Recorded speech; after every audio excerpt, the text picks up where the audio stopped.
l'actualité.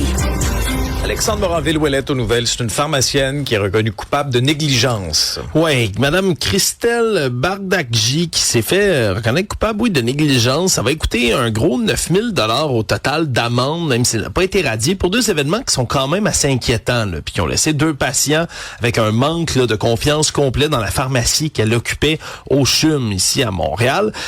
Premier incident, ça commence en décembre 2024. Il y a une patiente, elle vient chercher une ordonnance de vitamine D. Okay? Rien de bien malin à ce moment-là. Sauf que elle prend pas la vitamine D, elle prend sur la tablette, la pharmacienne, un contenant de Dilaudid, 8 mg, un opioïde qu'elle lui remet. Et là, madame va prendre du Dilaudid en pensant que c'est de la vitamine D, se met à avoir nausées, vomissements, étourdissements. Et là, elle fait pas tout de suite le lien. Elle se dit, je suis peut-être malade. Reprend un autre comprimé. Le lendemain, même chose encore, et c'est là qu'elle a commencé à comprendre que les comprimés étaient même pas pareils. La forme était un tout petit peu différente. Et après ça, en juin l'an dernier, il y a quelqu'un qui se présente pour ramasser du méthadone 5 mg. Okay? C'est un médicament évidemment pour les gens qui ont des dépendances aux opiacés. Et là, elle voit un paquet dans le frigidaire, ramasse ça. Je sais pas au nom du patient du tout. Elle lui donne quand même. Et là, c'est pas de la méthadone 5 mg, c'est de la méthadone 50 mg. C'est 10 fois plus fort. Et encore une fois, le nausée, malaise de la part du patient là, qui l'a échappé belle dans ce cas-ci. Bref, elle n'est pas radiée, mais elle l'échappe belle elle aussi dans ce cas-ci. Ben, c'est parce que ton lien de confiance avec ton pharmacien, c'est comme important. Ouais. Des histoires comme ça, je pense qu'on va regarder nos médicaments deux fois plutôt qu'une. Une première utilisation répertoriée au pays d'un drone d'allumage. J'ai tellement trouvé ça intéressant. Puis d'un drone d'allumage dans le contexte de combattre un incendie. Parce qu'il y a déjà une technologie qui existait ici au Canada, mais là, on l'a utilisé pour la première fois là, pour combattre le feu de Brunswick Creek, là, qui se rapproche évidemment là, de toutes les installations humaines dans le coin de la Colombie-Britannique.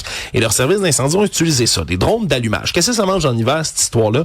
C'est un drone qui va se promener puis qui va venir déposer toutes sortes de petites billes. Ça ressemble à des espèces de balles de ping-pong, si vous voulez, qui sont distribuées un peu partout à terre. Et ça relâche ça, une substance chimique qui va s'embraser au moment qui va être déterminé. Là. Ça peut s'embraser dans 15 minutes, dans 1 heure, dans 5 heures. C'est déjà tout balancé au départ. Et là, il y a un deuxième drone, lui, avec une caméra infrarouge qui va suivre un peu qu'est-ce qui se passe avec le feu. Là, vous allez me dire, pourquoi un drone va brûler? C'est à quoi brûler? Ça va venir aider. Mais c'est qu'on fait du brûlage préventif, c'est-à-dire qu'on va brûler tout le matériel qui pourrait justement là, être consumé par l'incendie qui s'en vient. Fait qu'en brûlant de manière préventive, des arbres, de la mousse, toutes sortes de stocks à terre, l'incendie, quand il arrive là, il n'y a plus rien à brûler, il va s'arrêter. Puis d'habitude, on le fait comme, c'est des opérations qu'on va faire, par exemple, au printemps, en anticipant l'été. Mais là, on les fait pendant là, que les incendies font rage. C'est une nouvelle technologie. Puis le problème, c'est pas tant de l'obtenir, c'est de la maîtriser. Parce qu'évidemment, avec quelques erreurs, tu peux embraser toi-même un coin de la forêt qui va se retourner contre toi. Très intéressant de voir que la technologie de drone est au service maintenant des services d'incendie comme ça. Mais tu sais, on n'aura pas le choix de se tourner vers les nouvelles technologies parce que, tu sais, des saisons de feux de forêt comme on vit présentement au Canada, ça nous touche un peu moins cette année au Québec, c'est davantage en Ontario, dans l'Ouest, en Colombie-Britannique. Mais tu sais, souvenez-vous de 2023 au Québec, là, on avait des espèces de murs coupe-feu autour des municipalités. Alors, tu sais, on sent effectivement que les experts cherchent des solutions. Scène culturelle, Isabelle, est-ce que la maison de Radio-Canada est américaine? Mais c'est un curieux texte de Sophie Durocher, au fait, qui fait déjà réagir sur notre messagerie texte avant même qu'on en parle. Ceux qui ont consulté le Journal de Montréal ce matin ont sourcillé d'apprendre que la maison de Radio-Canada, la maison mère à Montréal, le siège social de CBC Radio-Canada, a été acheté par Veron, qui est une compagnie d'immobilier privé américaine. Ça appartenait avant à une compagnie canadienne, Brocolini, mais ça a été vendu.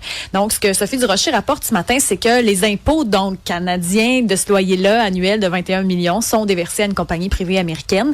Elle se questionne même sur la suite des choses, quel sera l'impact même de la couverture, comme ça appartient à une entreprise américaine. En 2016, Radio-Canada avait vendu le terrain sur le boulevard René-Lévesque au groupe Brocolini pour $1. Puis dans cette transaction-là, il y avait la construction de la nouvelle maison de Radio-Canada, un bail de 30 ans au coût de 21 millions de dollars par année. Donc, il semblerait que la compagnie américaine s'est pété les bretelles, pour reprendre l'expression de Sophie, sur LinkedIn. Et c'est comme ça qu'elle a fait sa petite recherche finalement pour en arriver là. Il y a plusieurs questions qu'elle pose. Il y en a plusieurs que ça choque aussi ce matin sur notre messagerie.